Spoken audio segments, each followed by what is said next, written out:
High, আমি পায়েল। আর এটা আমার রঙে ভরা ছোট্ট একটা শহর, পায়েলের রঙের শহর। তো এখানে আছে আমার আঁকা অনুভব, প্রত্যেক দিনের ছোট ছোট দিনলিপি। অনেকদিন ধরে ইচ্ছে ছিল একটা চ্যানেল খুলবো, নিজের একটা ছোট্ট চ্যানেল হবে। তো ফাইনালি আজকে সেটা শুরু হলো। তো এই চ্যানেলে তোমরা আমার হাতের কাজ, আঁকা, প্রত্যেক দিনের গল্প, মুহূর্ত সব কিছুই শেয়ার করবো। তো তোমরা এই চ্যানেলটাকে একটা ব্লগ চ্যানেলও বলতে পারো। তো আজকে বেসিক্যালি তোমাদের সাথে কিছুটা পরিচয় করলাম, আর আমার হাতের কাজ মানে আমার কয়েকটা আঁকা তোমাদের সাথে শেয়ার করব। তো চলো দেখি।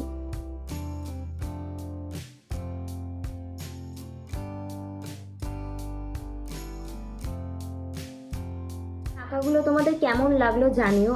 আর এটা আমার প্রথম ভিডিও, কতটা কি ভালোভাবে বলতে পেরেছি, করতে পেরেছি জানি না, তবে চেষ্টা করেছি। যদি ভালো লাগে তো পাশে থেকো। আর আজকের জন্য টাটা, পরের ভিডিওতে আবার দেখা হবে, বাই।